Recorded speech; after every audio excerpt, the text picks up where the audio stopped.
요즘에 거래가 됐다면 그야말로 억소리 나게 뚝뚝 떨어진 가격들로 거래가 되고 있죠. 거래 절벽 속의 금매 가격이 과연 진짜 내 집의 가격일까요? 오늘 그 말씀을 좀 드려볼까 합니다.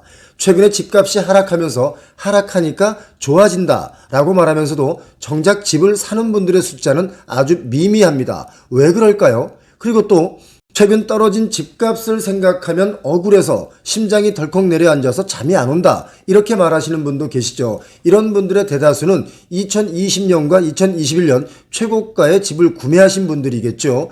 2년 전 자신이 아파트를 구입했을 때보다 집값이 최소 30% 정도는 빠졌기 때문입니다. 어떤 분들은 이렇게 얘기를 하죠. 어차피 언젠가는 다시 오를 건데 쓸데없이 무슨 걱정을 하냐, 이렇게 위로를 하지만 너무 비쌀 때 덜컥 집을 사버렸구나 싶어서 그 후회감이 너무 크기 때문에 잠을 잘 수가 없는 것이죠. 특히 대출을 많이 끼워서 사신 분들이라면 이자까지 걱정하게 되었기 때문에 그야말로 마음이 편하지가 않습니다. 강동구에 사시는 어떤 분은요, 3년 전에 84제곱미터의 아파트를 8억 원 후반대에 분양을 받아서 샀는데 분양받은 아파트가 한때는 20억 원까지 올라갔지만 최근에는 호가마저 11억 원까지 덜컥 주저앉게 되었습니다. 최고가 기준으로 본다면 9억 원 가까이 하락했지만 분양가 8억 원 후반대라고 본다면 한 1억 정도는 아직 올라 있는 상황이라서 그나마 좀 다행이라고 생각하는 분들도 있겠습니다만 지금 많이 하락돼서 거래가 되고 있죠. 사실 그렇습니다. 평생 거주할 목적으로 산 집이기 때문에 일희일비하지 말자 싶다가도 집값이 더 떨어지면 어떡하지, 이런 걱정이 되는 것은 아마도 이분만이 그런 것은 아닐 거라고 봅니다. 2년 전만 해도요, 자고 나면 하루에 몇 억씩 오르던 그 집값이 요즘은 자고 나면이 아니라 자기 전에 집값이 억 단위로 떨어지고 있는 상황인 셈이죠. 비싸다, 고가다 라는 심리에 금리가 기름을 부었습니다. 그렇기 때문에 지금 상황은 예전보다 많이 좀 심각합니다. 2008년 금융위기 그리고 1997년 IMF 때와 비교하시는 분들이 있는데요. 그때는 이렇게 폭등한 집값이 하락한 게 아니었습니다. 그런데 지금은 완전히 폭등한 집값이 다시 하락하고 있기 때문에 정말 더 심각하게 더 하락할 수 있는 거죠. 그런데요, 또 어떤 분들은 집값이 떨어졌다는 게 체감되지 않는다라고 말하는 분들이 있습니다. 발품을 팔면서 돌아다녀 봐도 전세는 널려 있는데 매매는 매물 자체가 없어요. 그나마 있던 것도 집주인들이 싹 걷어갔대요. 부동산에 나와 있는 매물들도 죄다 지금 시세보다는 낮은 게 없습니다 라고 말씀하시는 분들도 상당수가 계신 것이 또 현실입니다. 그것은 하락 거래가 만연된 상황이 아니라 급급매 위주로만 거래가 되고 있기 때문이라고 보여지는데요. 전체적으로 하향 안정화가 되려면 급락보다는 서서히 거래량이 좀 터져주면서 하락 거래가 되어야 전체적인 하락인데 아직 거래는 그렇게 터지고 있지 않죠. 금리가 무서워서 집을 사는 것을 보류하고 있기 때문입니다.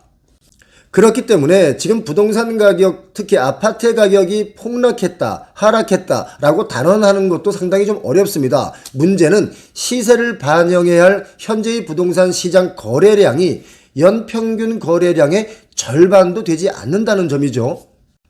2017년에는 월 평균 아파트 거래량이 9,000건 안팎을 기록했는데 올해 2022년에는요 1월부터 11월 평균 991건이 거래되는데 그쳤습니다. 10분의 1토막이 난 거죠.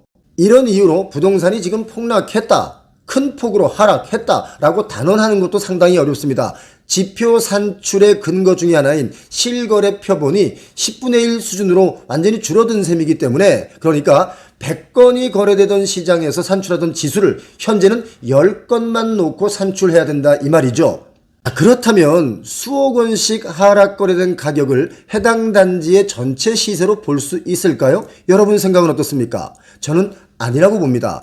지표를 산출하기에는 자료가 너무 부족하기 때문이죠. 우리가 선거 여론조사를 한다 치더라도 표본의 수가 매우 적으면 그것을 표본이라고 할 수 없는 것처럼 지금의 부동산 시장도 마찬가지라고 봅니다. 물론 급급매 위주로 나오는 것들만 거래되고 있기 때문에 이것이 부동산 하락에 큰 시그널을 주고 있다라고 보는 것은 정확한 표현일 수 있습니다. 지금 부동산 하락에 큰 시그널이 온 것만큼은 사실입니다. 그런데 좀 더 자세한 내용을 알려면 부동산 시장이 금리 때문에 정말 정신을 못 차리고 있는 상황이기 때문에 금리 인상 기조가 어느 정도 멈춰야 그나마 정확한 분석이 가능하다, 이렇게 보고 있습니다. 부동산 중개업을 하시는 분들은요, 급매물이 매번 나오지도 않고 그나마 직거래가 많다, 여전히 집주인들이 내놓은 가격은 이전 최고가보다 크게 떨어지지 않았다, 이렇게 말하는 것도 지금 현실입니다. 거래는 물론 전혀 되고 있지 않습니다. 그렇기 때문에 거래가 안 된다는 것은 앞으로 하락할 여지가 많이 남아있다. 왜? 매수자가 고가의 매도 물건에 동의하지 않기 때문이죠. 강남구 대치동의 한 공인중개사업자는 또 이렇게 말합니다. 강남 집값이 크게 떨어졌다고들 얘기를 하는데 우리들이 체감하는 가격은 내려가지 않았다, 이렇게 말합니다. 전세가가 25억 원 하던 집이 그 기준으로 본다면 한 3, 4억 원 정도 하락하긴 했지만 매매가는 전혀 떨어진 게 없다, 이렇게 말하는 분들이 있죠. 매수 문의는 가끔 있었는데 기대 가격에 나온 매물이 없으니 이제는 전화도 끊긴 상태다라고 말했는데, 이렇게 거래가 안 되고 있다고 해서 또 하락한 것이 아니다 라고 말하는 것도 어불성설입니다. 대치동의 공인중개사업자의 말은 또 틀렸다고 볼 수도 있겠죠. 자, 여기서 기대 가격에 대해서 한 말씀 드리겠습니다. 기대 가격이라는 것은요, 나에게 유리한 예측을 통해서 기대하고 있는 가격, 그것을 말하죠. 내게 유리한 예측이라는 게 내가 생각한 모든 데이터를 통해서 내가 마음속으로 정해놓은 가격을 말합니다. 더 하락해야 내가 생각하는 기대 가격인데 지금은 기대 가격에 비해서 아직 비싸다 라는 인식이 있기 때문에 거래 자체가 안 되는 것이라고 보는 게 맞는 거죠. 만약에요, 부동산 가격이 기대 가격에 부합하는 가격까지 내려온다면 대출 금리는 크게 상관없다고 봅니다. 예를 들어 10억짜리 아파트가 있는데 내가 생각하는 이 아파트의 가격은 5억이 적당하다라고 생각을 하고 있는데 아직 7억, 8억이기 때문에 거래를 안 하는 거죠. 그래서 대출 금리를 감당하더라도 이 가격이 오면 나는 사야 해 라는 인식, 그 가격까지 안 내려왔다는 것입니다. 정리하자면 내놓는 사람은 최고 가격일 때를 생각하고 또 사려는 사람은 최저 가격일 때를 생각하니까 거래가 될 수 없는 것이다, 이렇게 보고 있습니다. 저희가 볼 때 문제는요, 집값이 하락하고 있는데 땅값도 건축비도 같이 떨어져야 하는 게 마땅한 거 아닌가. 그런데 땅값과 건축비는 계속 상승 중에 있습니다. 건축비 내년이면 더 오른다고 하죠. 집을 싸게 지을 수 없는 것이기 때문에 이건 내년에도 분양가가 비싸게 나올 수밖에 없죠. 그렇다면 분양 자체가 안 된다고 보여지는 거 아니겠습니까? 여러분 생각은 어떻습니까? 고가에 분양하면 당연히 분양이 안 될 수 있죠. 제 의견은 아무튼 그렇습니다. 그래서 죽어야 산다는 말처럼 폭등한 부동산으로 빚을 내서 아파트나 주거용 부동산을 사서 이자 갚느라고 인생의 모든 시간을 보내는 이런 말도 안 되는 것보다 나라 경제가 흔들리지 않는 선에서 국민의 생활 경제가 부흥하려면요, 부동산의 안정화는 반드시 이루어져야 한다, 저는 이렇게 생각합니다. 그래야 청년 세대들이 결혼도 하고 아이도 낳아서 부강한 나라를 만들 수 있지 않겠습니까? 지금 집값은 오르는데 돈이 없어서 결혼과 출산을 포기하는 청년들이 늘고 있습니다. 한둘이 아닙니다. 주택가격이 2배 상승할 때 무주택자의 경우 결혼할 수 있는 확률이 5.7%가 감소한다는 연구 결과도 있죠. 집값 고점에 또 고금리에 3명 중에 1명은 돈이 없어서 결혼을 안 한다, 이렇게 밝히고 있습니다. 진짜 심각합니다. 여기 보시기 바랍니다. 결혼을 하지 않는 이유, 2022년 사회조사 결과에서 나왔는데요. 집값이 가파르게 오르다가 최근에 하락세를 보이고는 있지만 여전히 고점이다 라는 인식이 있는 상황에서 고금리에 이자 부담까지 커지면서 청년 세대와 서민들이 내 집 마련을 포기하고 있는 상황입니다. 어려워진 경제적 여건으로 인해서 결혼에 대한 의지마저 완전히 꺾이고 있는 거죠. 결혼을 하지 않는 이유에 대해서 보면 28.7%가 결혼 자금 부족입니다. 결혼 자금 부족하죠. 돈 많이 들거든요. 그리고 고용 상태가 불안정하다 이겁니다. 고용이 불안해요. 맘 놓고 일할 수 있는 든든한 직장이 그렇게 많지가 않습니다. 분들은 또 이렇게 얘기합니다. 아니, 임대 아파트 들어가서 살면 되지 라는 분들도 계신데요. 2030은 이렇게 얘기하죠. 평생 임대에 살면서 애 낳으라고요? 결혼 출산 포기, 2030의 절규, 이런 기사들도 많이 나오고 있습니다. 아니, 평생 임대 아파트에 살면서 애 낳고 잘 살라 이겁니까? 2030의 생각은 그와 전혀 다릅니다. 2배, 3배가 넘는 살인적인 집값 폭등도 있고요.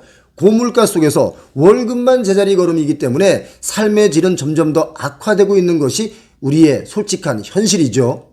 그럼 또 누구처럼 이렇게 말하는 분들이 있습니다. 소득주도 성장을 외치면서 월급을 많이 올려주면 되는 거 아니냐? 월급 많이 올려라! 라고 말씀하시는 분들도 있는데, 월급을 올리면 내 월급만 올라갑니까? 인건비 전체가 오르게 되면 물가도 덩달아 폭등하면서 여기저기 감당이 안 되는 일들이 많이 생기죠. 특히 최근 몇 년 동안은요, 집값이 정말 2배 올라서 2030 취업생들은 자력으로 서울에서 내 집 마련이 불가능해졌기 때문에 행복한 가정을 꾸리겠다, 이런 아주 소박한 꿈마저도 사치처럼 느껴진다고 합니다. 이게 말이 됩니까? 둔촌주공이 흥행 실패했죠. 흥행에 성공했다고 볼 수 없습니다. 흥행 굴욕에도 불구하고 이번 주에만 전국에서 8,000가구가 분양이 됩니다. 공급이 부족하다고 그토록 이야기를 해서 이렇게 분양물은 어느새 쏟아지고 있는데, 솔직히 8,000가구 분양물 쏟아지면 뭐합니까? 이미 살 수가 없을 정도로 고가입니다. 여러분 그렇지 않습니까? 여러분 생각은 어떻습니까? 이제 본격적인 부동산 하락기는요, 제가 생각할 때는 23년부터가 시작일 수 있습니다. 그동안은 급급매만 거래가 되었는데요, 내년엔 평균 거래가가 좀 더 하향 안정화되길 희망해 보겠습니다. 존경하는 표영호TV 구독자 여러분, 오늘 준비된 순서는 여기까지입니다. 눈 오는 저녁, 행복한 저녁 보내시기 바랍니다. 고맙습니다.